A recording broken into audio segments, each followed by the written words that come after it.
Okay, good evening. Welcome to the September 15th regular city council member for the city of Ellensburg. We will begin with the Pledge of Allegiance led by Councilmember Palmer. I pledge allegiance to the flag of the United States of America and to the republic for which it stands, one nation, under God, indivisible, with liberty and justice for all. Will clerk call the roll? Beauchamp. Here. Goodlow. Here. Lopez. Here. Elliott. Here. Miller. Here. Palmer. Here. Thompson. Here. Two proclamations, page 6 and 8, Hispanic Latinx Heritage Month and a library proclamation. Those are available in the packet if you wish to look at them. No awards or recognitions. Before we move on to approval of the agenda, does anybody wish to remove anything from consent agenda? And that's also the audience as well. Seeing none, then we'll move to approval of the agenda. So move. Second. We have a motion and second to approve the agenda as presented. Is there any discussion? Hearing none, all those in favor signify by saying aye. Aye. I too will vote aye. Opposed? That motion passes. Consent agenda. Mr. Mayor, move for approval of the consent agenda. Second. We have a motion for approval of the consent agenda and a second. Is there any discussion? Hearing none, all those in favor signify by saying aye. Aye. I too will vote aye. Opposed? That motion passes. Item 6A, page 37. This is a countywide economic development partnership plan. There will be an opportunity for public comment. Good evening, Mayor and Council. Heidi Barron, Cernaway City Manager. We have with us tonight some special guests. These are some of our key partners that have been working together on developing a new ecosystem around economic development in our county. So I will introduce Commissioner Corey Wright, and we have a number of folks that will speak tonight on this project. Thank you, Mr. Mayor, council members. Appreciate your time tonight. This is an ongoing discussion that we've had for a while. You probably all remember this, the economic development plan countywide. We brought this here before this council about 3 years ago. It was approved. We have continued through the Conference of Governments to work on this. We as fellow governments right now consider this to be one of our most urgent issues, simply finding the family wage jobs, which can support not only our growing population, but frankly also our tax base. However, I want to open this by actually bringing you back a little bit. I carry this material around in this collector's item. If you can read it from there, it says the Port of Kittitas County. This is something that I think is a good way of capturing a lot of the challenges that we have right now. I also carry within it a brochure from the late 60s, early 70s for the Port of Kittitas County. As you well know, this port was disbanded in the mid-70s, and we remain the only county to ever disband our own port district. We are we are one of 6 counties to not have a port district in this state. Following that dissolution, there was another organization put together, another publication I carry, this one from the early 80s, titled A Lifestyle and Economic Development Profile. This was put together by an organization called the Kittitas Valley Development Council, represented by the Ellensburg Development Corporation, Central Washington University, the Ellensburg Chamber of Commerce, the Cle Elum Chamber of Commerce, the Kittitas Yakima Economic Development Council, the Ellensburg City Council, and the Kittitas County Board of Commissioners. What's unique about this is that it does not have everybody on there. When we look at countywide representation in terms of municipal governments, there are 5 incorporated cities. We only, within that one, had one, the Ellensburg Council, along with the Kittitas County Board of Commissioners. Following this time, the Conference of Governments was formed in the mid-90s, and since then, that organization has been tasked with solving problems of regional significance. And we now, at this time, consider this a problem of regional significance. Given that reality, the Conference of Governments has worked for the past 3 years on a strategy as to how, I think, to regain some of the momentum which we have tried to, in various ways, pull this work together. As you can see at this time, this was several organizations on deck. A lot of this has contracted over the years to 2 recently with the Chamber of Commerce and Centrifuge, along with our downtown associations. But now, given sobering realities that the next speaker, Mr. Rob Ogburn from Central Washington University Business and Community Services, is going to discuss, we are at a point where significant steps need to be made. So I will turn this over now to Mr. Ogburn.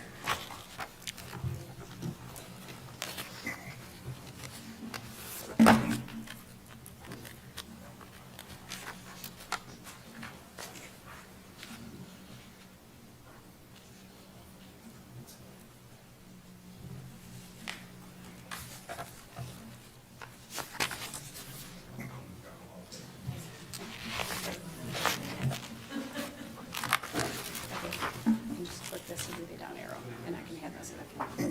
Get a few copies of the presentation if you care to pass them on. Thank you for your time. I'll keep this brief. This is one of the activities that my group within the university provides to the community, to the university, and to industry. As he mentioned, as Corey mentioned, my name is Rob Ogburn. I'm the Associate Vice President of Federal Relations and the Executive Director of Business and Community Services, which is the group that put together this forecast and brief analysis. The idea behind this is not too complex. It's really to give a snapshot of where we're at and where we're headed based on the data we see so far. And so as we've had conversations within and across the community, one of the questions that's come up is, what does it take to create an economy that is sustainable? And so we propose that this is a simple definition that might be used toward that end. Sustainable economy provides quality of life jobs at wages that at least keep up with inflation, creates skill-based growth opportunities for citizens, adapts effectively to its environment both inside and outside. And the reason for the image there's a glider being pulled by another plane. The glider is dependent on the other plane for altitude. Once it's cut loose, it's left to the forces of gravity and external forces in order to maintain its flight. And so the fourth point here is that a sustainable economy does not primarily depend on other economies for lift. And yet it appears at the moment that ours does depend on other economies for lift and may not be doing as well as we think. So a simple forecast, and for this I selected my grandson, who lives across the street in the northwest corner of town from us, and was born in February. By the time he is 22 years of age, he will lose, based on the current projected income growth rates, about 28% of his purchasing power, likely only have access to rental housing, and carry a higher tax burden to maintain at least the same, if not a greater, infrastructure. The reason for that is in the chart that's on the right. The blue line is King County, and that is 22 years of growth from really what was this last year's number of 135 as an average for King County. We are around 65. The problem is not necessarily the gap between the two. The problem is the difference in the growth rate. The gray line is inflation. So if you notice, in 22 years, the average wage here, based on the last 10 years of trend, will be at 95. If we kept up with inflation, it'd be 132. King County will be at 275. Something to be aware of, the line for King County's inflation is behind the blue line. They're just keeping up. We are not. So my grandson at that point, if he's here, will either get a college degree and probably leave because there aren't jobs for him, or he will not go to college and he's less likely to complete high school, unless my wife, the high school teacher, has anything to do with that. But I'm going to flip this chart on you just briefly. Our economy is not sustainable under the conditions that we have and with the resources we have doing this work right now. The average wage in 22 years will be near today's minimum wage. That is simply the trend that we're on, left to its current state. Again, King County, compared to inflation, is the blue line, and it's flat. They are the same line. We, on the other hand, go from 48% of King County to 35%. This positions people outside of our county to continue to buy resources and own our economy. The gap is the problem. The cost of a one-year delay in taking action, when we run numbers on this, let's say we were to wait a year to do something about this. Over my grandson's career, assuming it's 40 years, will cost him $252,000 just in wages, in today's dollars. That's $28.77 for the hour we're sitting here, 24/7, 365 for the next year. That's the cost of waiting. We're losing altitude. How do we fill this gap? Here's one way of looking at the target. The work we have to do is to build a sustainable economy by bringing in more than 300 high-skilled jobs each year at an average wage of $100,000 per year. That's what it takes to fill that gap. That's 3,000 jobs over 10 years in Kittitas County, just to keep up with inflation as a county. These skill-based jobs need to increase high-value exports. Here's a comparison of 4 counties, Kittitas, Chelan, Yakima, and King. This export data is from a tool called Implan that my team maintains and runs. We're trained to utilize. And if you notice the export percentage in the yellow box on the right, Kittitas County, our exports are 36% of our overall economy. In other words, we are buying more value than we are exporting. King County, on the other hand, is at 70%. They export value and they bring in revenues for doing that. Chelan and Yakima are slightly better, but still not even at 50%. This is not a sustainable condition, but it's something we can take action on. Appreciate you listening. Next up, County Auditor Brian Elliott. We're going to limit him to 3 minutes. Don't worry, Mr. Mayor, I'll be brief and brilliant. Council, members of the public, city staff, and my colleagues who've come to present this tonight, really appreciate the opportunity. This has been a long time in the making. We've been working on this process really in detail since, apologize for that, since early this year. And this was, the structure that we're going to talk about really came out of, here we go. You got the other one? Okay, that'll work. Yep. So this came out of the work that was done with our stakeholders and municipalities, our nonprofit economic development organizations across the county, and then Central Washington University, who brought in a team to really help us identify how do we get our heads around and tackle the problem or the opportunities of economic development. And I've been the chair of COG now for 2 years. We've talked about a lot of things on COG. We've tried to tackle a lot of issues, but COG has some material weaknesses that make it not the best positioned organization to directly tackle these issues. One of which is the fact that most of the members of COG are part-time government, just like our council is. We have other full-time responsibilities. Even for the commissioner and myself, we have full-time government jobs. We can't solely devote our resources to economic development, and even then, we're probably not the best positioned people to do it. And so how do we pull all the people together in our community that have different areas of subject matter expertise around the topic of economic development who can really start driving this thing forward and help us implement our economic development strategic plan. So what we come up with is the Economic Development Partnership. This would be a group or a collaborative action model that would be overseen by the Conference of Governments. The Conference of Governments would be at the top for the purposes of accountability and funding and support, and sort of the legitimacy from our municipalities working together with that relationship that we've really been able to develop over the last couple of years.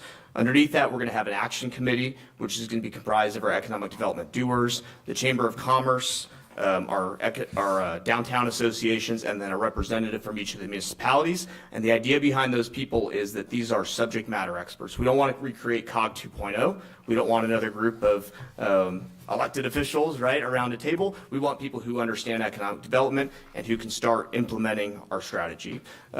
Side by side with our action committee, we're going to have the opportunity to have ad hoc committees. So this will be pulling in different areas of expertise from business, other nonprofits, education, job training, all the other things that really can help us drive a livable and sustainable economy. And then the linchpin right in the middle of the structure is going to be what we're calling an executive director. So this would be a new position that would be supervised by the Conference of Governments, very similar to how we do it with like an organization such as KitCom, where they have their advisory board over the director.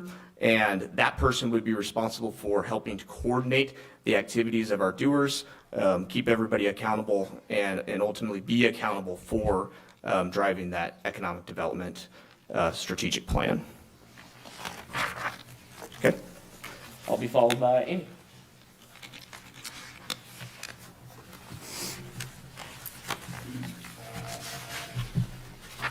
Good evening, Mayor, council members, and community members.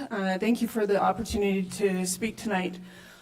One of the words that was spoken was action, and I want you to think about that a little bit, because for decades, economic development across many rural communities, including ours, has often been a reactive process, responding to challenges only after they arrive, whether it's a business closure or an industry downturn or a workforce gap.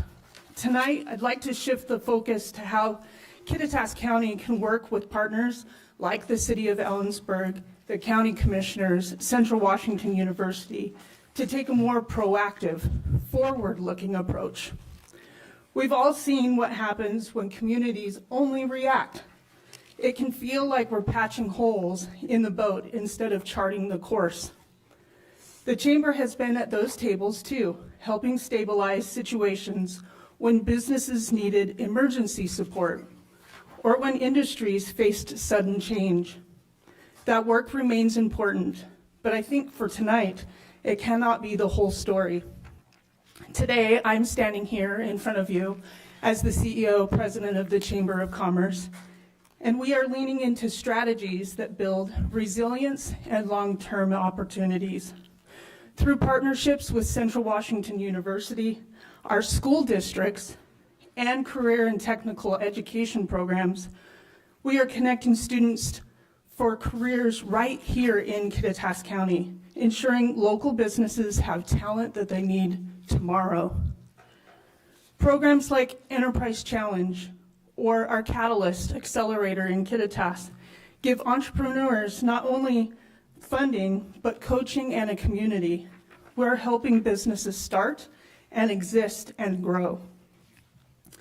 With the 10-year tourism strategic plan under the way, we're moving towards beyond a one-off campaign. We're creating experiences that draw visitors year-round and highlight Ellensburg's role as a cultural and an economic hub. The Chamber serves as a connector, bringing local governments, businesses, and nonprofits together. Whether it's addressing workforce issues, housing needs, or just supporting small business in recovery, we are here to make sure that the business voice is present and collaborative. Our vision is not simply to react to problems as they arise, but to anticipate opportunity, to help businesses not only survive, but thrive. We have to go back to that word, action, and to position Ellensburg and the county as a whole as a place where entrepreneurs, families, and investors want to be. I want to thank you as City Council to listen to us talk to you about what our strategies are for the future. Together we can ensure that economic development is not an afterthought, but deliberate, a strategic plan that builds prosperity for the future. As you have heard today, we are all trying to work together and come up with a solution. Thank you very much.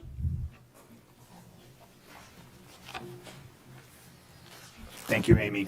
Jim Wolpart, President at Central Washington University. Thank you, Mayor and City Council members.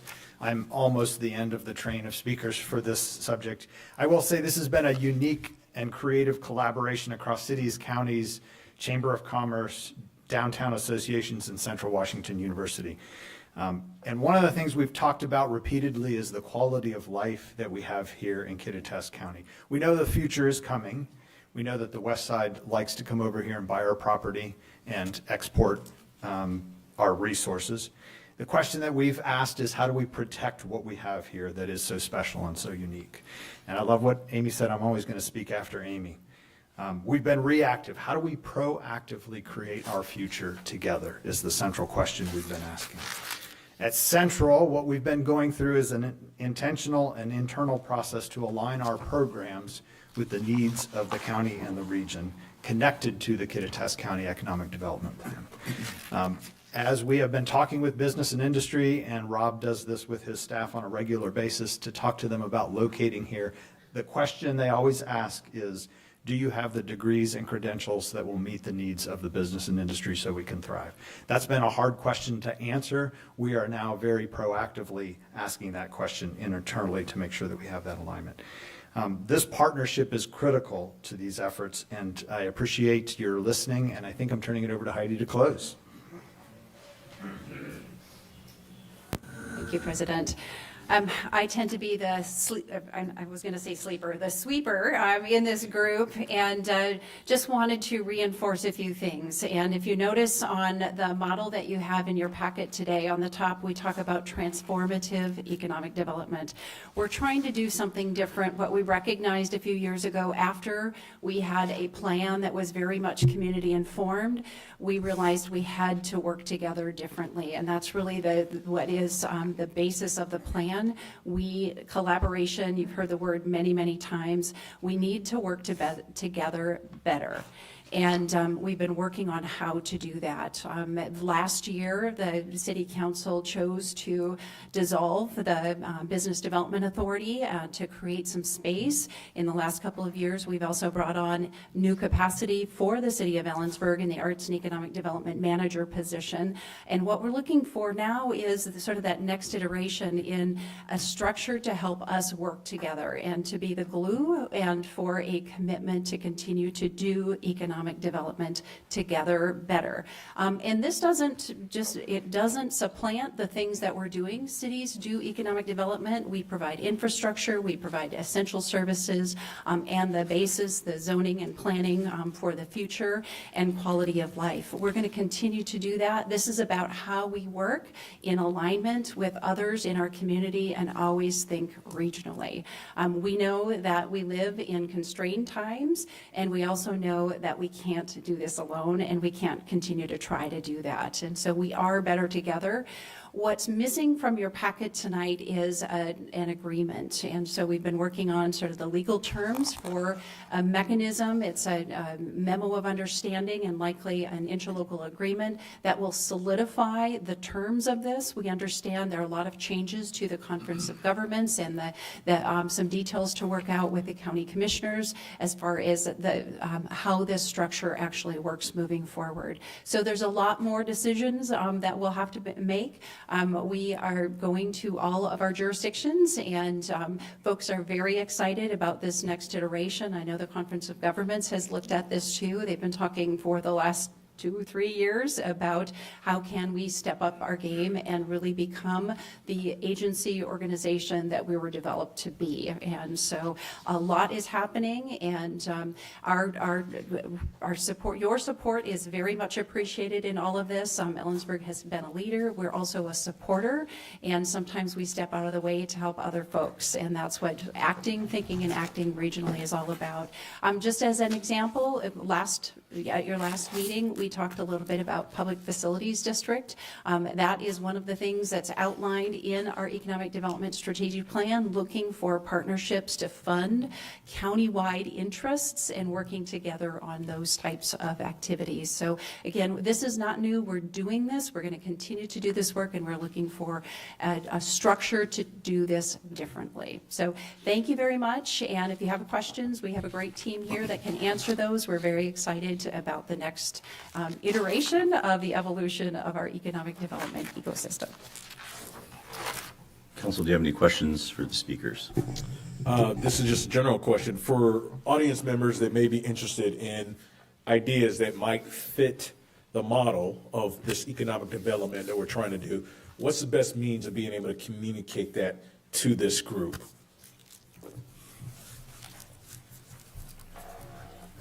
So are you talking about audience members that might want to be involved? Not necessarily involved. If there is an opportunity for that economic development, how do we get it to the right person or the right group so that they understand that? So Absolutely. if I don't know, somebody's rich uncle or cousin wants to come in here and drop a buttload of money, we want to make sure they have the avenue to be able to Absolutely. help out with that economic development. So all of the folks up here who've spoken, we all ourselves or have staff that we will be responsive. And what we've been doing is making sure we have a warm handoff. If folks are coming to talk to me and I'm not the right person, I need to talk with Amy, or there are services from the Downtown Association, we make those connections. And so call any of your cities, call your county, and call the chamber or Downtown Associations will connect you. Thanks, Delana. What a great question. So the idea behind this strategic action partnership is to have an actual action group that is responsible for this work, and to have an executive director is exactly the person who people would be in touch with. And that person will be very public and very out there, meeting with business and industry, downtown associations, meeting with the public. What are the needs and how do we meet those needs? You're pointing to a gap because all these people have full-time jobs. I have a lot of spare time, but they have full-time jobs. And so there really isn't somebody. We need that person, and that's what this executive director would do. Given Rob's urgency, what is the schedule for getting that ILA in front of us and then hire? I assume that's required first and then hire an executive director? Yeah, absolutely. So the sequencing on this is we've got to get the administrative documents in place, and that's what Heidi was talking about with developing an MOU to go along with an ILA, because we have some non-governmental partners who would be a part of this as well. Once we have that structure in place, we're looking to conduct a formal hiring process, which will start with, developing and refining. We have a draft of the JD, but refining that JD and getting some more collaborative input from our partners, and then getting that person in position. I think the hope would be by like Q2 of next year would be like an ideal timeline. But really, I think right now we're just in a place where we want to get out in the community. We want to see if anybody has any concerns about this, make sure that we have collective buy-in, and then get those documents signed. And that's really the first step to kicking this off. So. Thank you. Anybody in the audience wish to speak on this subject? Thank you for the presentation. Corey, let the Port District go. Oh, sorry.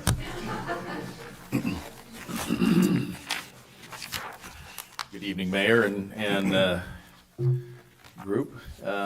Just for the sake of conversation, some of the We can have questions. you introduce Oh, yourself. sorry, Lyle Smith, I'm in the county. Question is why is the college in with this group? If you could just explain why Central Washington University is working with this group, that'd be great. So one of the things that business and industry is very interested in, if we're going to attract business and industry here, is to make certain that we have the credentials, the degrees, the programs, the trainings, the certificates. And so there has to be alignment between what the university can offer and what that business and industry. So the first question they ask us, what are your degree programs? Are the students ready for the jobs that we have? So we have to be thinking about the future. Central is very much involved in that, in an internal process to answer that question.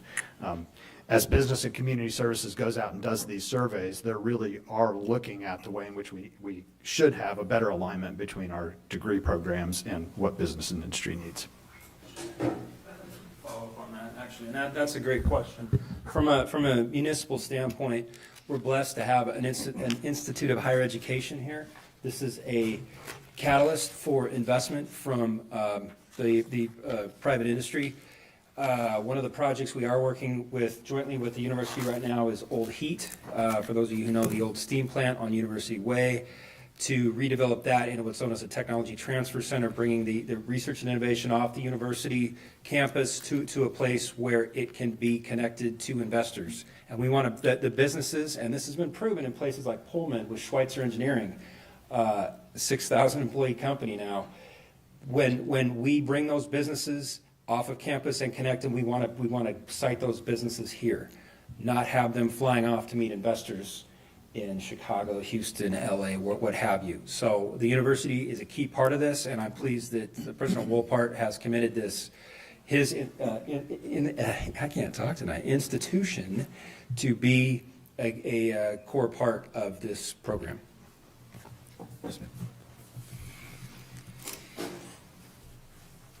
Heather County. I am caught between floors. Oh, thank you. I was caught between floors. I never went to college, but I work for Amazon AWS, and I go over to work because there's nothing here in Ellensburg that pays what I make. And even the college, I took a position with the college for a very short time, and couldn't live on it. So it would be nice to have something balanced with not becoming Seattle. Anybody else?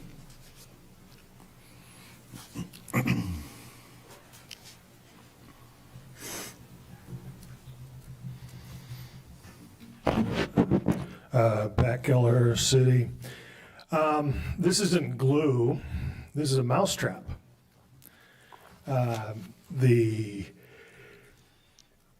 outline of the Council of Governments works pretty good for what it does, but it's not set up to administer this type of adventure.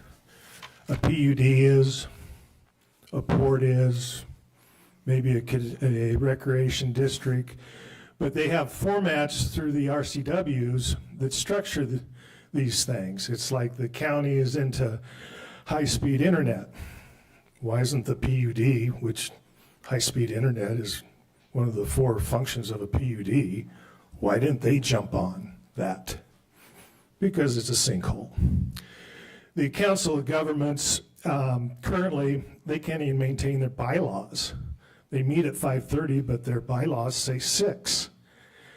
Their minutes that they produce do not support their actions. They have some type of supermajority, which I can't even get to the bottom of, but their minutes do not reflect support of a supermajority vote.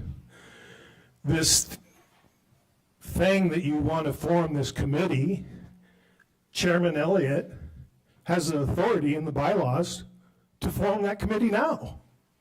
Take an issue, pick an issue, have them work it. This is just a mess. It's going to, you disbanded the Ellensburg Business Authority. The port's been disbanded. The recreation district up in the Upper County has been disbanded. The government's got to get back to their knitting. Property taxes in Ellensburg, in the outlying Kittitas County, is almost 1% per assessed value. In the Upper County, it's 0.6%. What the hell is going on?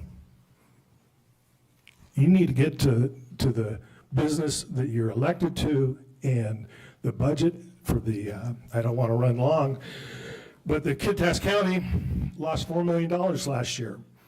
Their budget this year was adjusted to lose $7 million. Their budget process going in doesn't balance the budget. So it's time to stick to your knitting and not invent another mousetrap. Thank you. Anybody else? Okay, thank you. We will move on to, and thank you guys for speaking. We'll move on to item 6B, which is Ellensburg Crime Report, page 43. There will be an opportunity for public comment.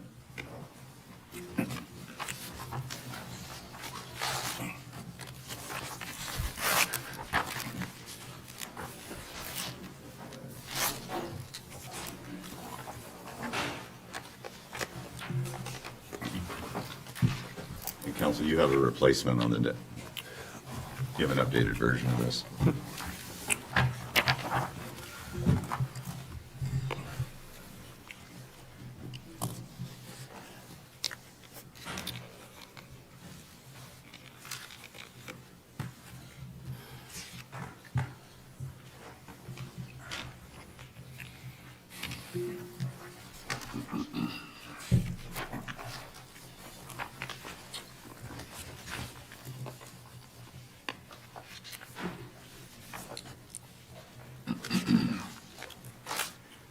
Good evening, Mr. Mayor and Council. I'm Ken Wade, I'm the Chief of the Ellensburg Police Department, and I'm here tonight to present the 2024 crime report.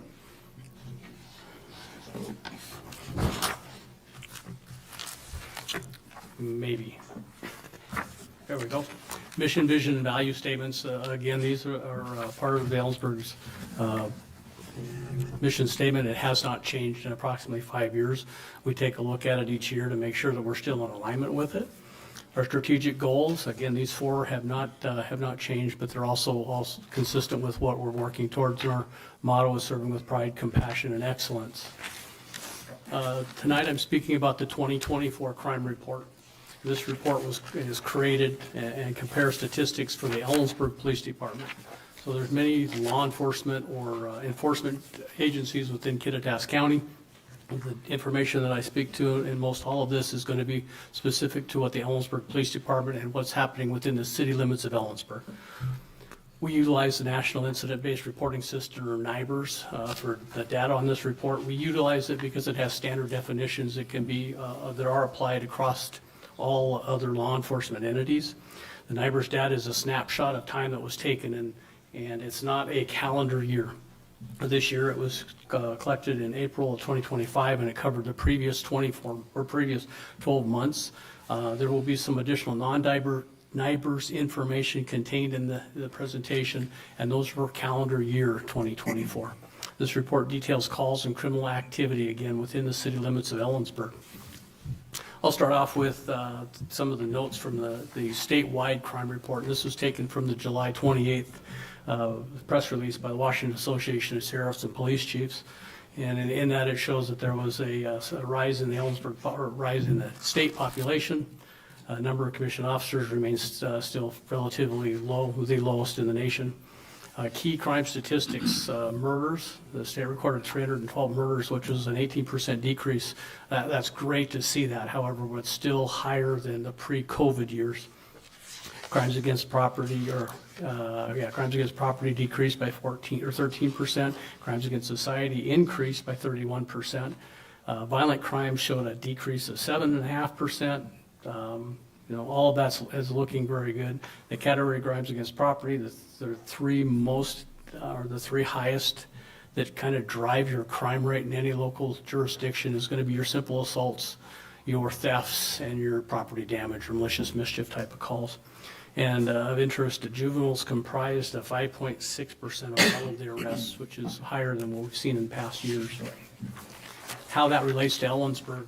Ellensburg at a glance for 2024 shows our population increased slightly. We handled 16,018 calls in 2024, but that was 879 fewer than we had in 2023, so 5% reduction. We reported 1,183 NIBRS-related crimes, which is an 11% decrease over 2023. We made 447 Group A NIBRS arrests, a decrease of 12%. Our crimes against persons in Ellensburg were down 6% compared to the statewide 0.8. Crimes against property in Ellensburg were down 20% compared to statewide, where they're down 13.4. And then crimes against society, ours were up 30% compared to 31. Last year during my crime report, I presented four categories that were of concerns, things that we were working towards and paying close attention to. And I want to report back to you on what we found, what our success or failures were in there. Rapes, we had 15 in 2023. We had 16 in 2024.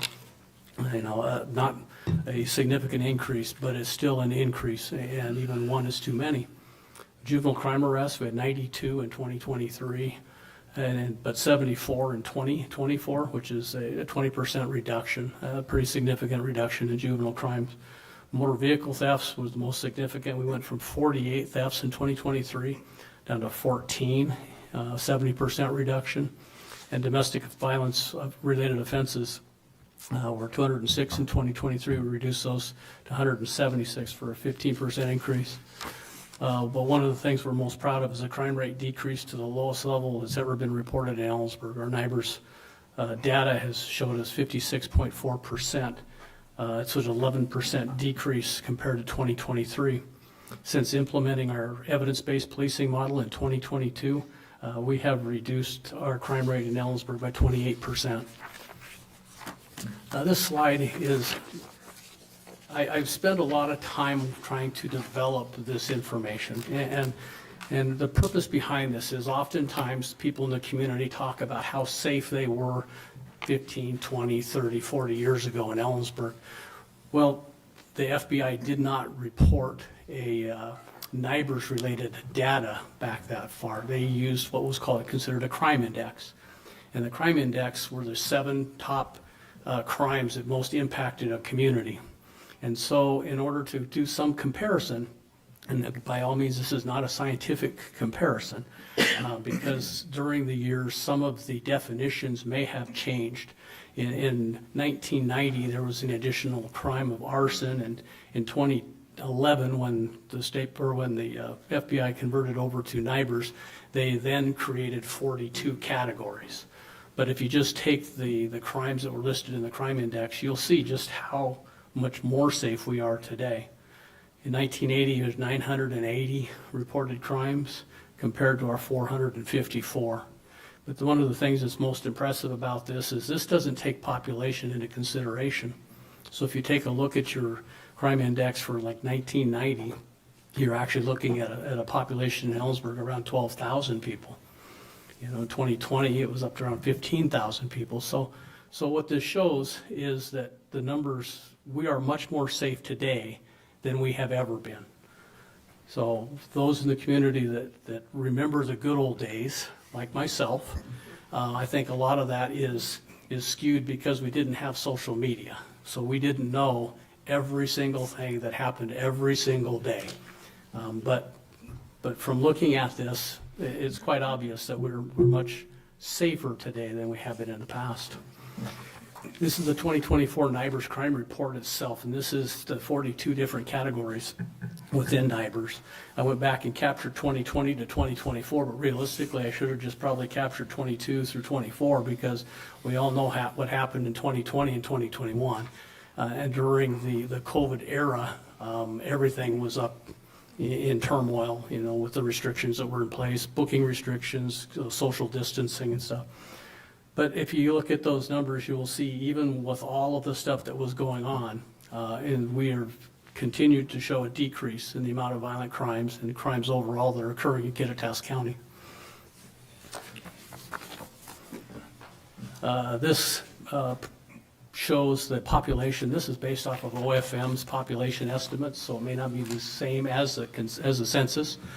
But our fence totals, this information was taken from prior NIBRS reporting, and you will see that we continually show, or last couple of years, we've shown a decrease overall. A decrease in everything, including our crime rate, and that's what we're most proud of.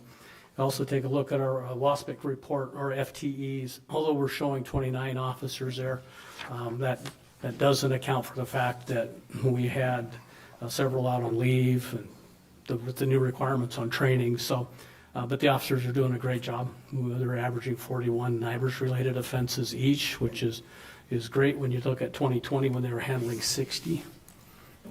Mental health, which is a major component of our crime problem or our crisis problem that we experience here in Ellensburg.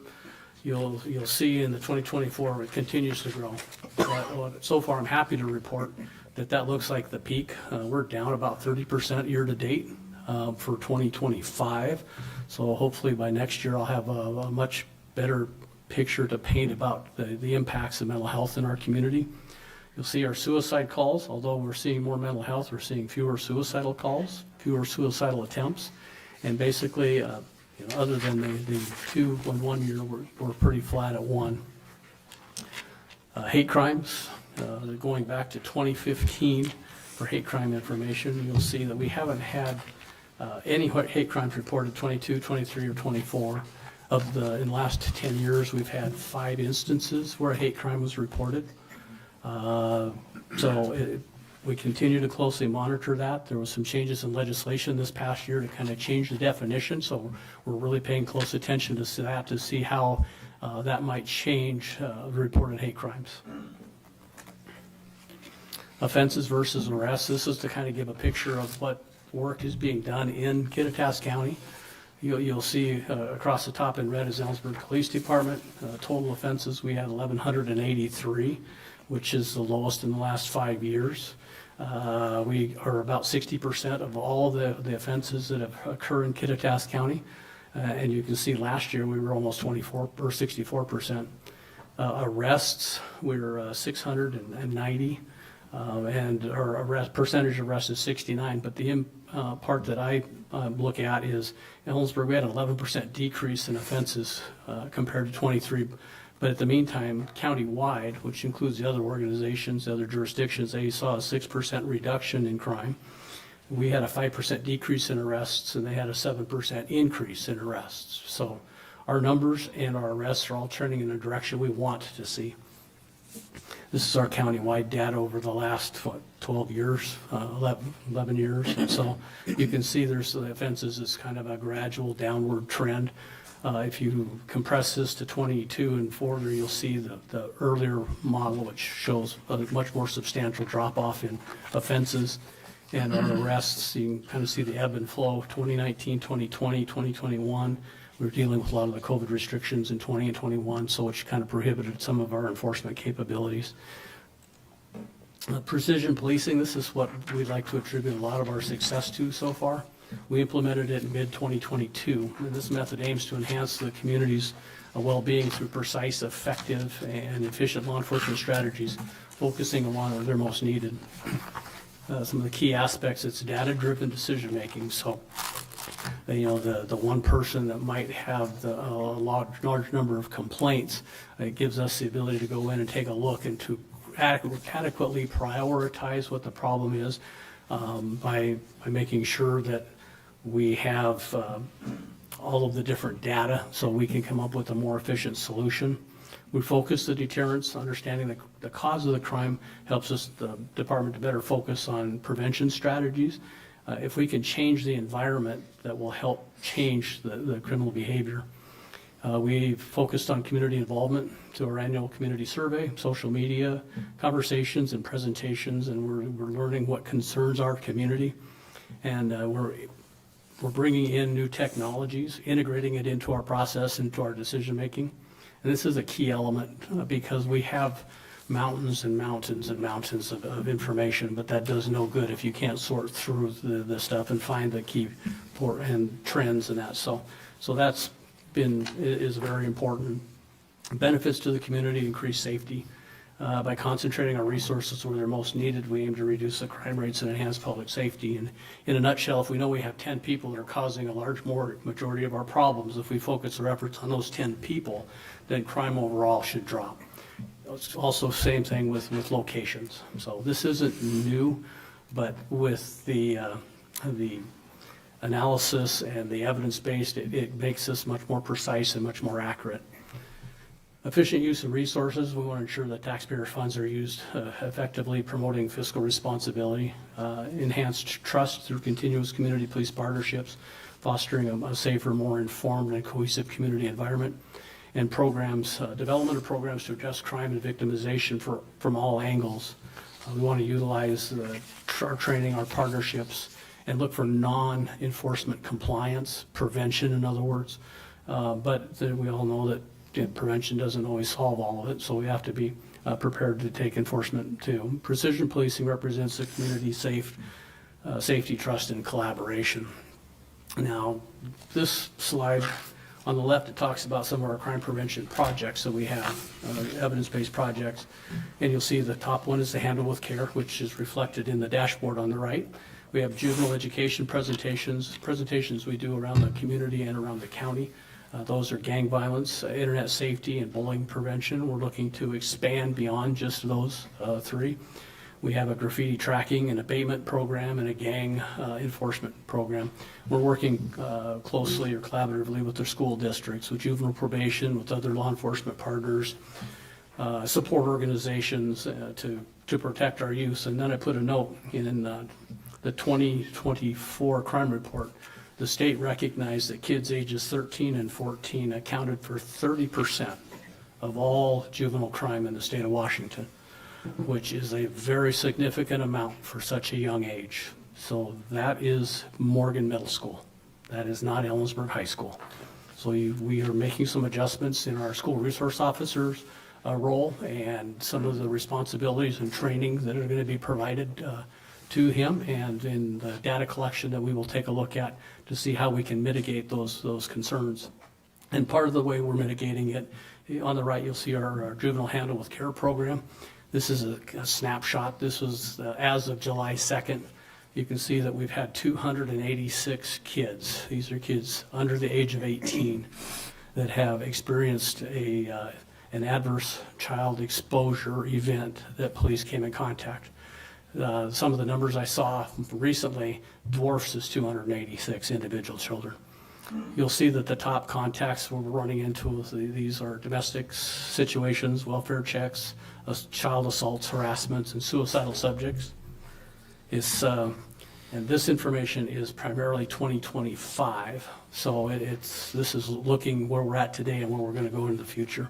You'll see the 5 types of involvements they're mentioned, and what a mention is in a report is they were in the household, they didn't witness the event, but they heard or saw something that was going on.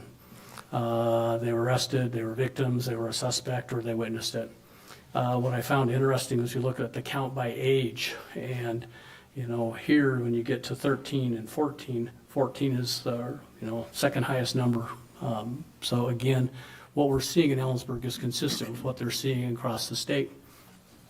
And then, count of children by the number of contacts. We've had one child that's had 7 reported exposures, or 6 reported exposures, excuse me.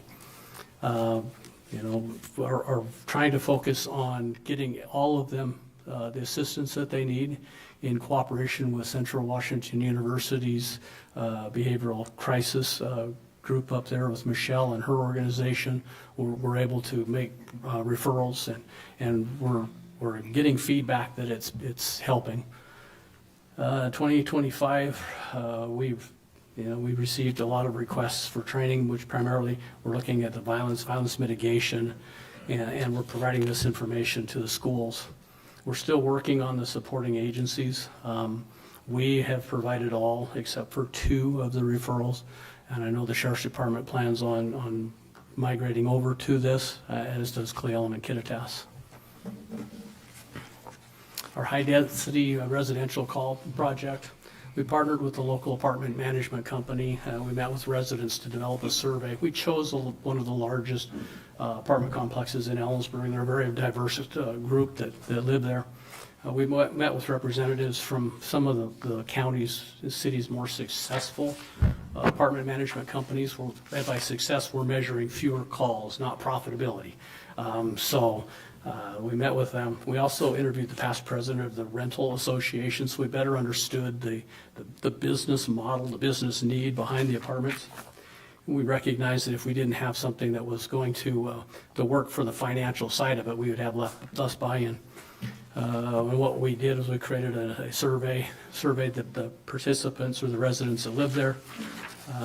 What we learned is they needed to have a better understanding of what was available to them. So we increased the number of resources that were available. We worked towards, there was a very broad span of age groups and involved in this. And so recognizing that somebody in their 60s, 70s might not necessarily understand somebody in their 20s and 30s, we worked on making sure that they all had a kind of a better understanding of one another, and then we provided the aggregate report of complaints, kind of the, this is what happens if information. And so they shared that stuff out with all the residents. The residents could take a look at and see that, you know, it wasn't just them. That, and as you can see from the chart on the right, that's from the same period of time, January through June of each of those years. We finished this project at the end of July. And you can see by, in 2025, we are a third of the number of calls. One of the things we're trying to do is we're trying to reduce overall call volume, and so we can focus more on the criminal behavior, and plus improve the quality of life. Here's a community engagement program that you've probably heard me talk about in the past. In reviewing call data, we noticed that there was an increase of alarm calls over 9 months. The first 9 months of 2024, we identified the top call locations, sent letters informing of the problem, provided best practices, and offered support. 9 of the 10 took immediate action and corrected their false alarm problems. So we immediately saw about 40 fewer alarm calls within the first probably month. Some others that were not as successful, so I met with them personally, and we were able to come to an agreement to make sure that we had no further alarms there. And we continue to closely monitor the false alarms and work with the responsibles towards fixing this. Again, this is preventative. We don't want to be punitive, but we want to make sure that we're able to reduce it, because false alarms do not benefit the business that has the alarm, because the officers have, you know, less. My concern is for their safety. If you're continuing to go to false alarms at the same place, you become complacent. I can't afford complacency. A criminal analysis sharing project that we're doing. Information that was gathered and analyzed regarding increase in our gang-related activity and crimes throughout Kittitas County. And most of our programs, when we set them up and we establish them, it's not just for Ellensburg. It's for our entire county, because a person that's committing crimes in Cle is also committing crimes in Ellensburg and vice versa. So we met with representatives from local schools, juvenile probation, our other law enforcement partners, and we talked about the data collection, reporting, and you know, different processes to mitigate our crime. Result of this project has gathered attention, and it was presented to law enforcement and prosecutors in Yakima and Spokane County at their request to assist with their gang program. So we attend gang meetings regionally, Tri-Cities through all Central Washington and Grant County. And when we were talking about some of the steps we were taking, some of these other organizations or these other entities had some interest in it and asked if we could present to them. So information was presented to the Spokane County and Sheriff's Department, Police Department, and Prosecutor's Office, and they've asked us if we can assist them in developing strategies to help them reduce their gang problem using the programs that we're developing.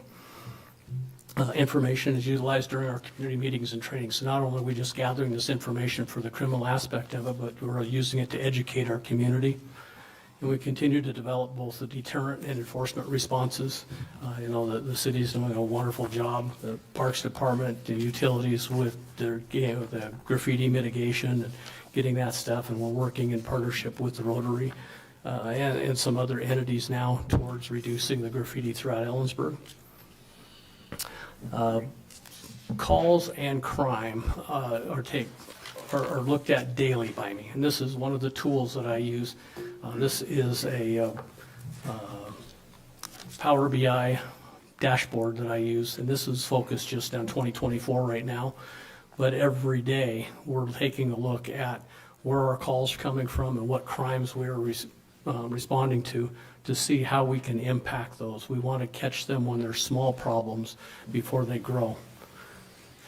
And this is the crime version of it. I can tell you into 2025, we're still seeing the same success that we saw in 23 and 24, although some of our crime, specific crimes are changing. We're starting to see a little more property damage, a few more minor assaults, and a pretty significant increase in DUIs.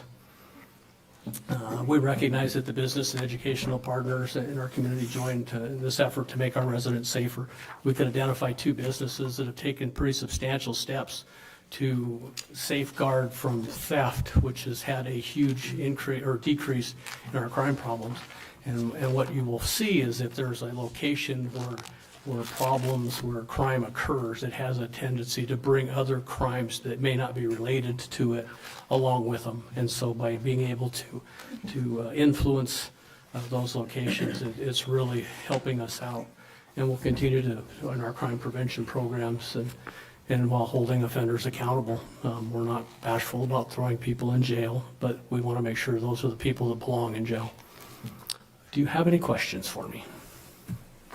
Great content, Chief Wade, and thank you to you and your officers for all the diligent work in the data collection, proving out how safe our community is and your due diligence to continue that. So kudos to you and those men and women in service. Thank you. Hi. Also, thank you for the report. On page 50 is the Washington state crime data. And I guess I'm curious, is there a decrease in crime nationally? In certain categories, it's hard to look at a national model because of so many different variables. The Crime in Washington report reflects crimes that just occur in Washington.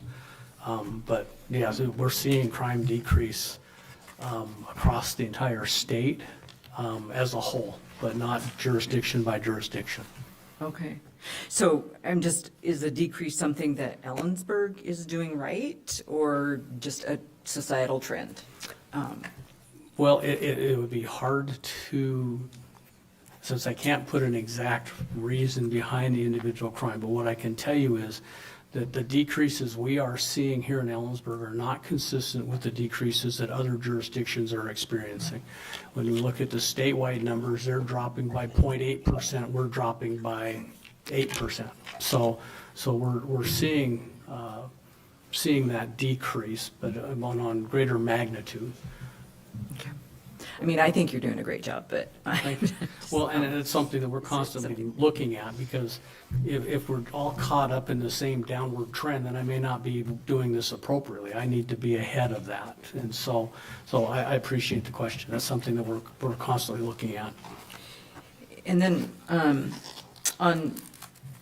on page 55, you talk about mental health referrals. And I guess I was looking at the upward trend as kind of a good thing. You're referring, so more people are getting treated, but you're saying it's a bad trend. Yeah, and the reason that I think that is because it's we've had this problem probably going back a good 8 to 10 years where we've seen steady increases. And as long as the program, as long as we're running across these people, then people aren't falling off. We're not improving the situation. They're building upon it year after year after year.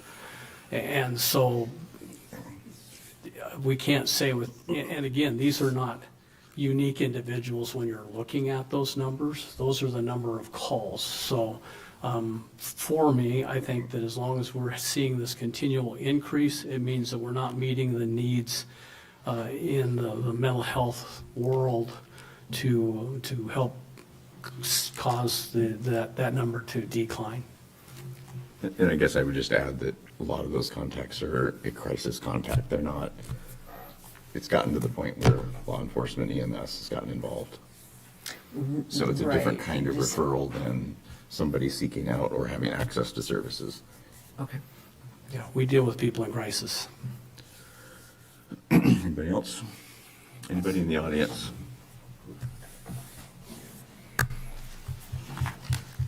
Three-minute rule, introduce yourself.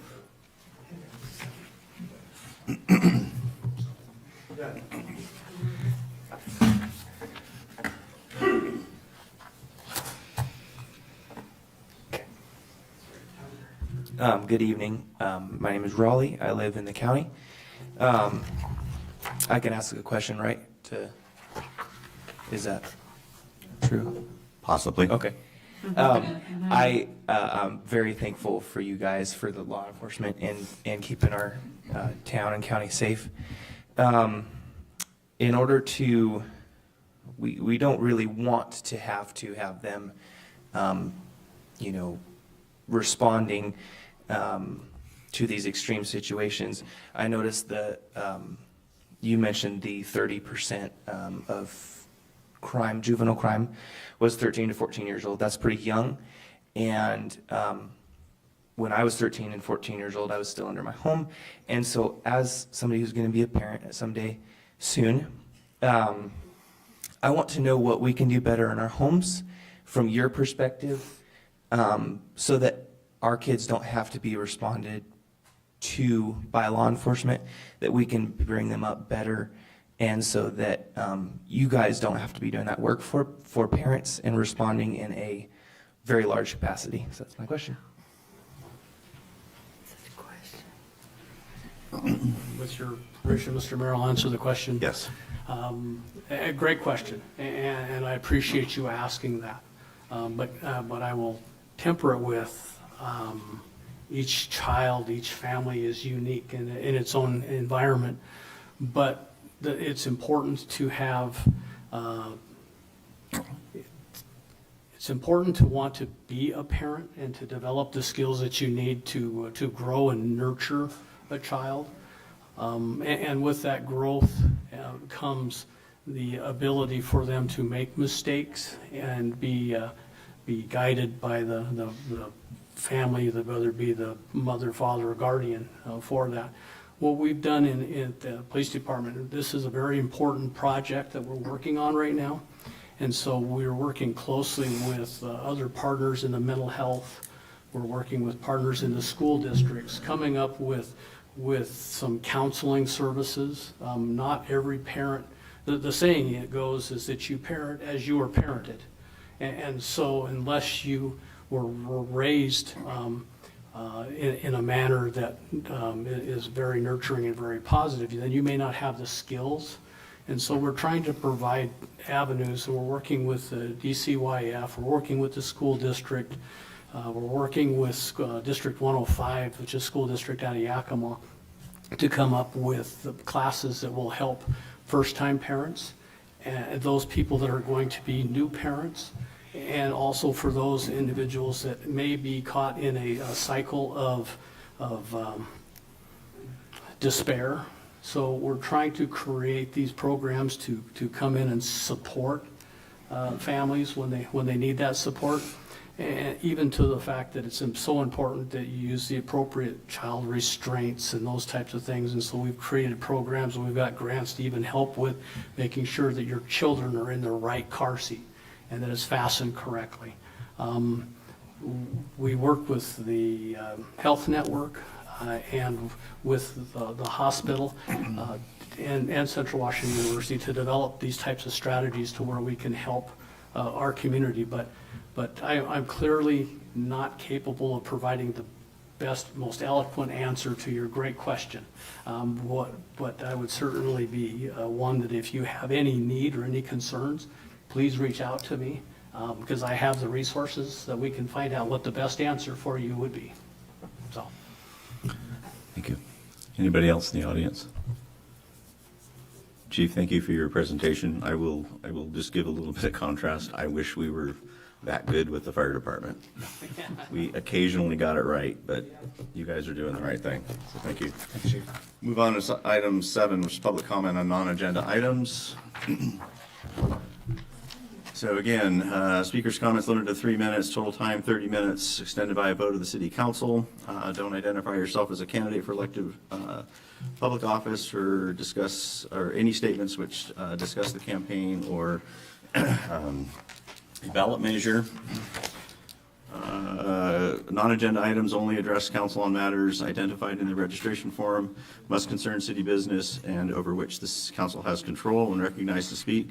State your name, whether you live in the city, county, or elsewhere, whether you're representing yourself or others, topic to which you are going to address, and please don't engage in anything that disrupts or disturbs the orderly conduct of the council meeting. And again, just a reminder, normally we don't respond, although we may provide for some follow-up. And the only, there is nobody online, and Mr. Kelleher has signed up to talk about the pool.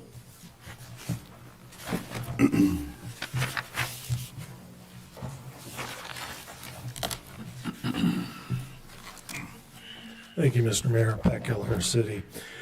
Talking about the pool again, Memorial Pool does not really meet the needs of the community now that the CWU Aquatic Center is closed.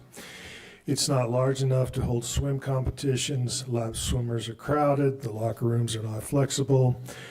Fun, modern features are lacking. How should we invest in maintenance if we plan on replacing the facility? The pool is very popular. There was a 35% increase in usage from 22 to 2024. Over 51,000 people enjoyed the pool during that year. This is before CWU closed the pool and the services were combined to just the city pool. My question again is, what's the plan? Yes, we have a 10-year recreation plan underway, but we don't need to wait for that to have a plan and for the information that is readily available to the city to put it out so the public knows it. Central allegedly needs $8 million of improvement to bring their pool back online. Well, that's a pretty small cost when you consider that $25 million to replace the current pool is bandied about. I've seen no documents supporting the $25 million estimate that's talked about. So where are we with the pool? What is needed at the pool to move forward in 1 year, to move forward 5 years, to move forward 10 years? Are we in a replacement situation? $8 million would be very cheap to replace our pool when you consider our capacity would be increased 66%. The public, I know it's Central's pool, but the public pays for both of them.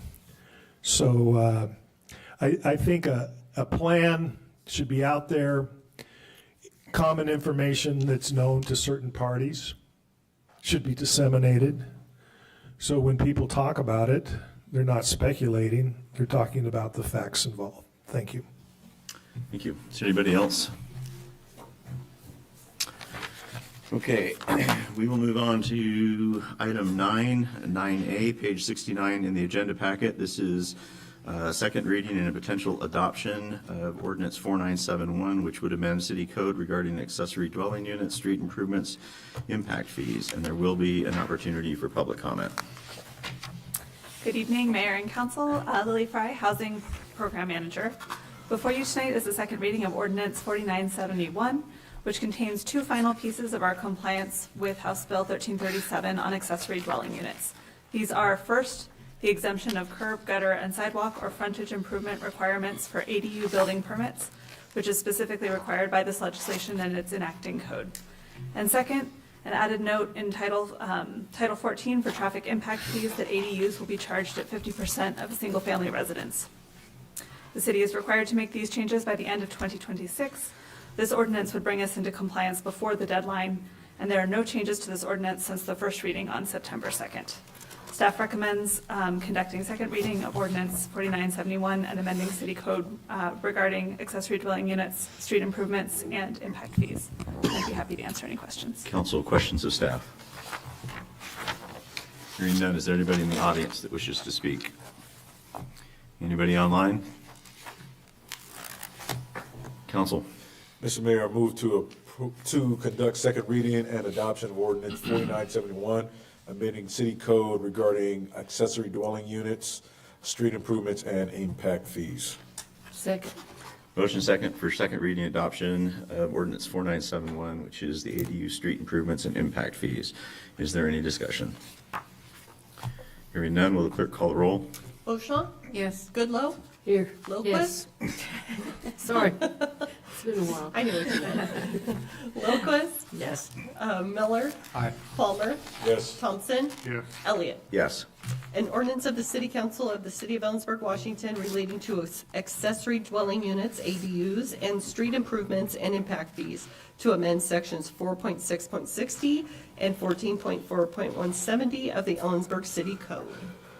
Item 9B, ordinance 4972. This would amend City Code, Chapter 6.54 relating to business licensing. There will be an opportunity for public comment, and this is page 76.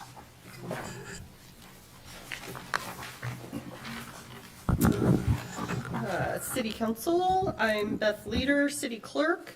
In 2018, the city business license process was transferred to the State Department of Revenue Business Licensing Services.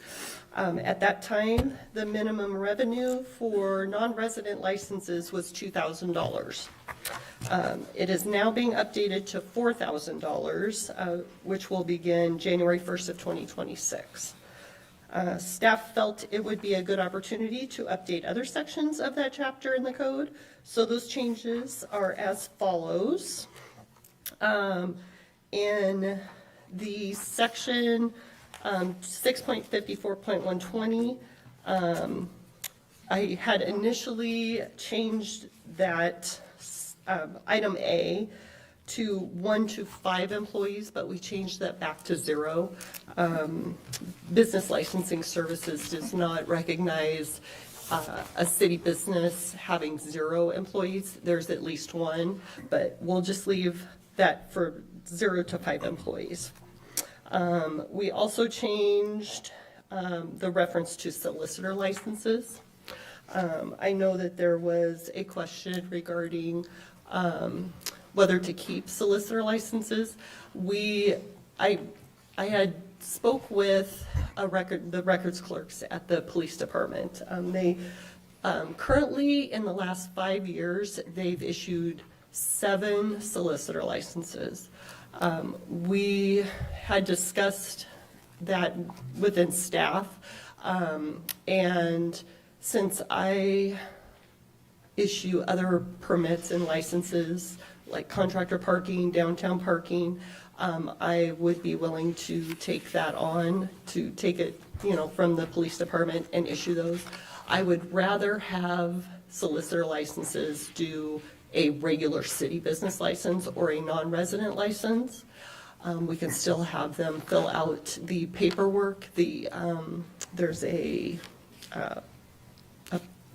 permit or additional information for the company to fill that out.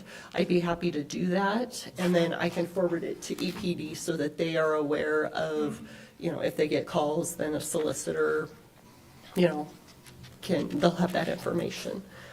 So we can leave that in there if you prefer, and just change it from EPD to the city clerk.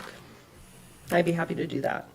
And then instead of having the solicitor license at $10, they would be required to get a regular city business license, depending on number of employees. And then the other section, which pertains to penalties for violations, there currently is a $1,000 fine or 90 days in jail. That's kind of unrealistic when I'm working with small businesses. So we added a section which I put on the agenda report as 9.20.085, and it should be 19.20.085.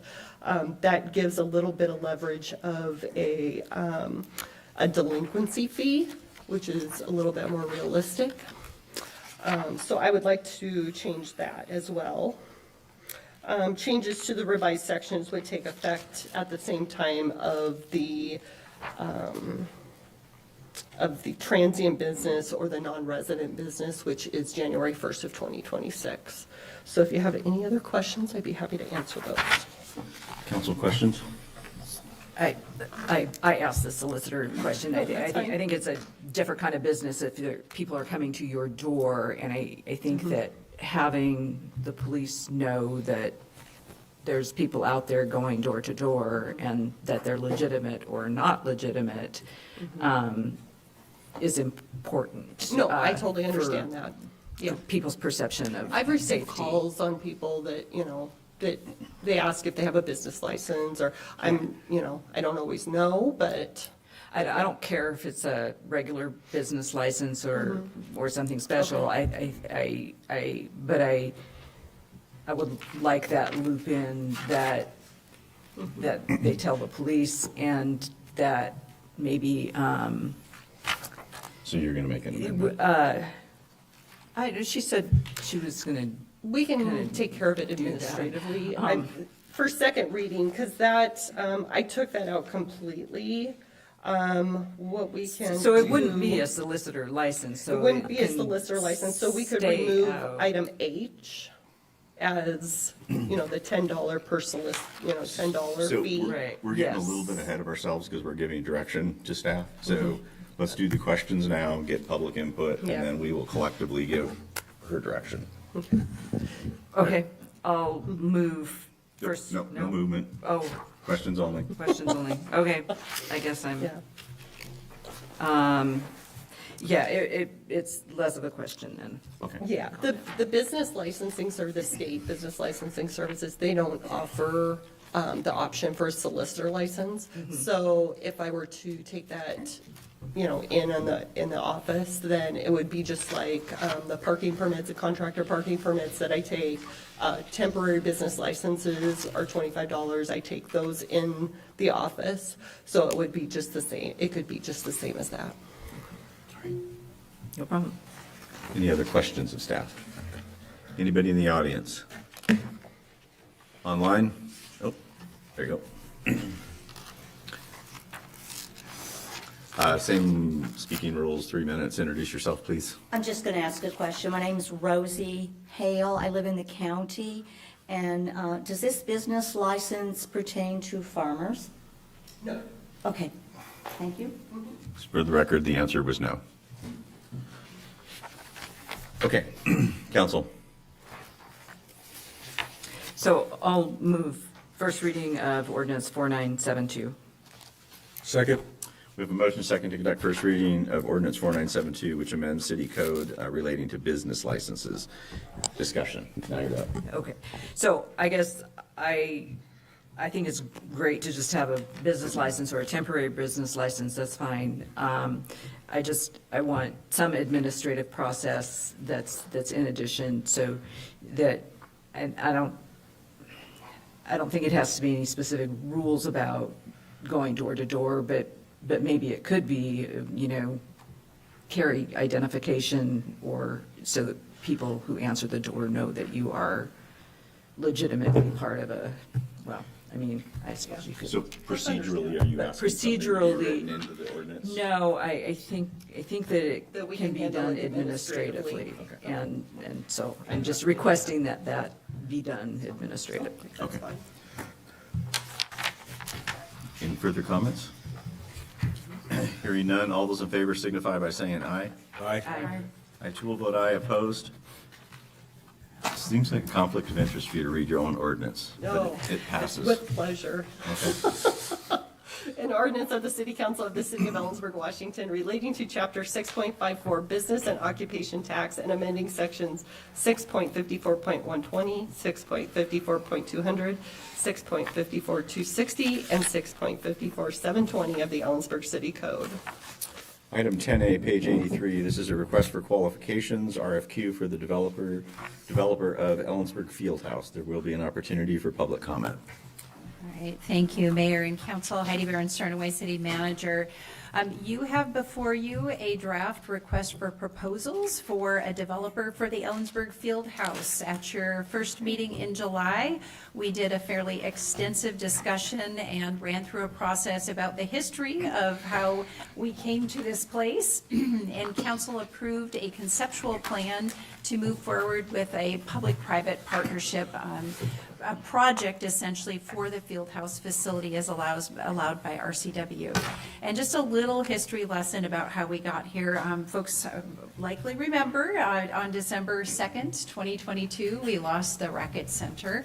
And as part of the settlement for the Racket Center, we had a clause to, if we were going to get replacement funding, to rebuild within a couple of years. And so at that time, we were talking about large city facilities and recreational facilities specifically, about pool replacements, or field house concept was brought before you at earlier that year as well. And so the replacement for the Racket Center became the priority. So we worked with a traditional design bid build process to try to move that project forward fairly quickly, doing some early designs in 2023. We were also pursuing funding both through the federal and through the state legislature, and trying to build enough money to hopefully replace that within a short period of time. The process actually stopped because it was recommended with our funding questions that we should pursue a progressive design build process, and that's an alternative build process. And so we stopped the design and moved forward with a progressive design build. The first stage in that process is to do what they call a validation, and that just means to check the numbers and make sure what we were planning to build is we have good numbers for that. And the facility we were looking at went quickly from a $25 million facility to a nearly $60 million facility, and we said that wasn't affordable. We knew there was an RCW out there that allowed for this type of model for a public-private partnership, and essentially the RCW we're talking about is 3542, and it allows public entities to lease a piece of public property and allows a private developer to take the risk to build on that project, and to deliver a project, and for the public entity to lease that facility back with potential terms for buyout. Could be right away, could be 30 years down the road. And so that's the RCW that we are pursuing. We've had some initial discussions. We believe that a $50,000 to $60,000 square foot facility, a field house facility, could be built for about $15 to $16 million, and under this model. And so you have before you the next step in this process, which is a request for qualifications. In the staff report and also in the RFQ itself, there are a number of protections for the city that provide for off-ramps along the pathway. This essentially would get us to the point where we could understand what facility, what elements of the facility we would have, and that would do the design for the facility. If you recall, we did apply for funding through the large capital grants for the county's lodging tax fund. I don't think folks understood this. This is not a model that a lot of folks use. Typically, they're doing design, bid, build. And so this is model of the developer actually takes on the design and takes on all of the elements and the risk of the project. So if you approve the RFQ tonight, what would happen is we would issue that, and we would accept proposals, likely a 6 to 8 week time period. We would review those, and we would come back to you with a conceptual proposal. At that point, you could say we can continue to move forward or not. We also would look at funding. What the discussion we had at your last meeting when we were talking about public facilities is we have a gap in funding for this facility, and we have about half of that total cost. And so we know that for our large public facilities, we're going to need new revenue. And whether that's in the form of a bond or that's in a form of a public facilities district that helps pay for a bond, that will be part of the discussion about how we build the funding for the facility to purchase back, because we want to make sure we have a plan at some point down the road to make sure we can, this meets our community needs. So you can stand for questions, and remember that this is a request for proposals, and again, the protection for the city is there are off-ramps along the way. If council said, even if we are delivered a project that's within our parameters, and you decide at that point that we don't want to take the risk or the timing is not right for funding, we have an off-ramp to not move forward with this. Again, I can stand for questions. This is something new. We haven't done it before, and our staff have been working with legal experts. We think we have a good team in order to deliver on this project. Questions from council? For staff? The biggest thing, and this is the question / comment, with progressive design build, it does go towards a maximum price as far as the whole project. The key element of this that I get concerned about is when we get to that GMP or guaranteed max price on this. At that point, we'll need to have an identification for that second revenue source. So my ask of city staff is a deliberate intention around when that timetable for that GMP would be. Specifically, when we're talking about alternate or secondary means of funding, whether that is a bond or in the case that we have been discussing, a public facility district, it'd be nice if that milestone happened to line up with, hopefully, when we're talking about a GMP, because then we can make informed decisions associated with it. So that's just a request. Absolutely. And I would just add that the total project cost is upfront, and that's early on in this process. Any further questions? Yes. So, I guess timelines, we're not going to get a public facility district. I don't know what our timeline for that is, but it seems like at least a year or 2 or 3. Not No? necessarily. Okay. So I'm just, how these align, and would a public, we go out, we get an RFQ, we start the project, then we get a public facility district. Would that public facility district be able to assume the ownership and operation of that facility?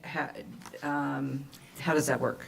So public facility districts, as we talked last time, they're very flexible, and so we're still learning the extent of that flexibility. This would be a project that would be essentially when the certificate of occupancy for this is given, then it becomes, as part of the lease, leased to the city with terms to potentially purchase. So the city would be the owner. Public facility districts can contract with cities to fund debt service, or they can own projects. And so therein lies the flexibility. Typically, this would be a city-operated, city-owned project in the public facility district, or bond, whatever the funding mechanism could be for purchasing this back. That would be the debt service, essentially. Okay, I think I understand. What about the segregating the leasable parcel? So that's, we have a process of boundary line adjustments. Right now, Rotary Park is one parcel. We have a stormwater parcel that we can move to that, and that's an administrative, about a 90-day process. Okay. And then I have a question about, on page 88, there's a list of known design requirements that includes 5 basketball courts, synthetic turf, et cetera, et cetera. I didn't see locker rooms and bathrooms on the list. Does that, I'm assuming, well, at least bathrooms. That would be correct. That's required as part of our code. Okay, so are we planning locker rooms, changing areas, or Mr. Case Director can Case talk answer? about that. Yeah, we talked about locker room, Brad Case, Parks and Recreation Director. We talked about locker rooms earlier on in the process, and really landed on just providing maybe 1 or 2 showers, but not a locker room facility. If we're going to do activities in there such as wrestling or things like that, you may have to have shower for certain reasons, but it would just be restroom facilities. And then support facilities with offices and things like that, of course, and lots of storage and whatnot. So what we wanted to list in the RFQ was kind of the main components of the building, the sport courts and the saw surface. Okay. And how was that list created? What was the public involvement in getting to here? Yeah, I think it goes back to when we started in 2023, when we had stakeholders at the tables. And It's been a while. It's and been, I yeah, forget. yeah. So, and then it was really trying to figure out how to with 50 to 60,000 square feet, how to optimize that space. And so so we're able to get 5 courts in there. Also provide some areas for walking, and then also have drop-down nets for cages, for batting cages and pitching cages. And so there'll be some other activities and things that can happen within that space, in addition to, kind of what's maybe portrayed in the RFQ. So is the turf area for like soccer and Yep. I don't know what else? Yeah, soccer, baseball, football, rugby. It's about 14,400 square feet, so about the equivalent of 2 full-size tennis courts is what the turf is kind of imagined to be. Okay. And does 5 basketball courts so that we can have tournaments? Correct. And then you can also have volleyball lines laid over the top, as well as pickleball. So there'd be multi-use, multi-purpose courts for different activities. Okay. Thank you. Any other questions? Anybody in the audience? Online? Council? We're just approving an RFQ or not? I'll move to approve the publication of the proposed request for qualifications for developer of Ellensburg Fieldhouse in substantially similar form. Second. We have a motion second to approve the publication of the request for qualifications for the Ellensburg Fieldhouse. Is there any discussion? Hearing none, all those in favor signify by saying aye. Aye. I too will vote aye opposed. That motion passes. Item 12A, page 95, City Manager's Report. Thank you, Mayor. The report is fairly extensive. There are a couple of highlights I'd like ask for council decision on item number 1. And that is, we did hold our 2 community conversations, which were intended to really validate the arguments for and against changing the Chapter 9 of our comprehensive plan. And from that, again, the materials are posted online. There's a link to the website. If you go online, it's under our city projects, and all of the materials from those the presentations and then the outputs are on there. We also have posted a form. If you weren't able to attend, you can look at the materials. If there's something, some narrative or additional qualitative information you'd like to add, you can do so, and we'll take a look at those. Those are being used to prepare the statements and the pre-reading for the participants in the Common Ground Workshop. So at those community conversations, folks submitted names, and we took the folks with the highest number of recommendations from each side, and those folks have been contacted, and their names are also on that page. And so the participants have been selected. On Wednesday morning, we will invite, we'll send an invitation out to all those who attended those community conversations to potentially register for a limited number of seats for observers for that. And it's really silent observers. We'll accept 15 people from each side, and it will be first come, first serve. I know council is interested in observing as well. What we're asking, since this is a closed meeting, essentially, it's a Braver Angel workshop, that we don't have a quorum of council members present. So I'm asking council to select 3 members to be your observers, and those are in addition to the 15 from each side of the issue. And that's a reminder, it's an all-day event, essentially. It's a long day on October 4th, so it's a Saturday. I want to be removed from the process, so. I'm out of state on that day, so I'm out. I would like to be there. Josh? All right, let's get everybody that's interested. Nancy G.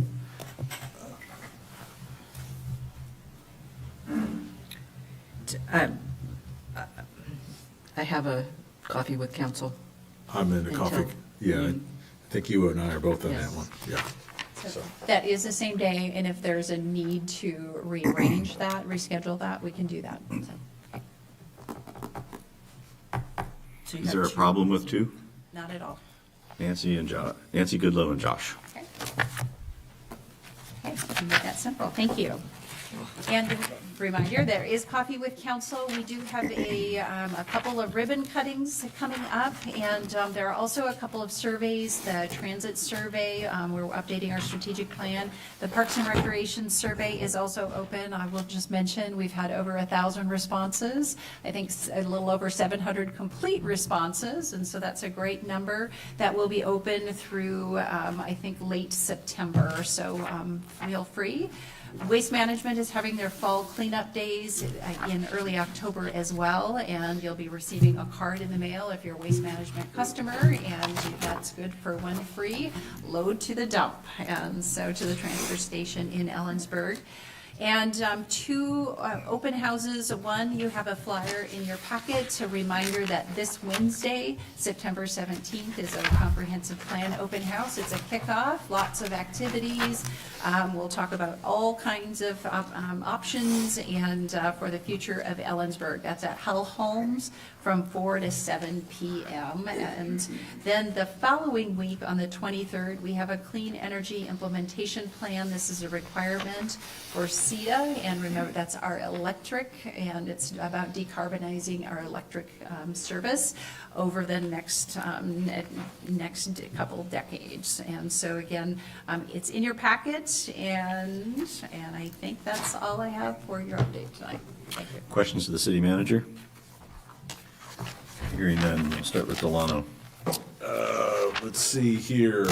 Unfortunately, I messed up my schedule, so I missed affordable housing. Sorry, Lily, if she's still in here. So, UAC, Utility Advisory Committee, is the future. Law and Justice, that's a future meeting. Keep calm. I'm gonna let Rich talk to that. Solid Waste, no comment. I-90, no comment. That was quick. Nancy Goodlow. Yeah, I had a DEI commission meeting, and I had participated in the Walnut Hills event, which was incredibly meaningful to me, and I hope to this whole community, and I appreciate the efforts of the two guys, that Henry and Russell, who brought it here. Well done. David? No report. Nancy? I also attended the Wall That Heals and was very impressed. Had a lot of great conversations as I was assisting folks. And the community conversation, UAC and Environmental Commission are this week. Josh? Had Parks Commission earlier this week, reviewed some grant requests, got a few projects that are pretty cool, so I'd like to see those coming forward. And then I've got landmarks coming up this week. That's it. Sarah? Well, Josh and I are both on Parks, so ditto what he said. The library, unfortunately, because of my schedule, I had to miss. KitCom, I always refer to Rich. And the LTAC, we're just deep in getting the applications and getting geared up for that. And we are actively working on the garbage can situation. Working with Waste Management to make it a doable thing.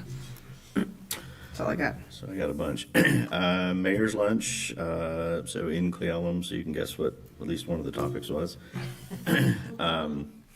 I guess I would like to just, publicly, state my appreciation for the Wall That Heals and that entire event, and, taking something that obviously, the late 1960s through the mid 70s was, that's what I watched on TV, and divided our nation. And I get it, I can kind of see where both sides were coming from, but caught in the middle were the veterans. And that was inexcusable. And so it's really cool to finally see something, 50 years late, but it's cool to see something that, works. And it kind of makes me hold out a little bit of hope, because my guess is the emotions that ran high during those times were equal or, stronger than what we're experiencing today in many ways.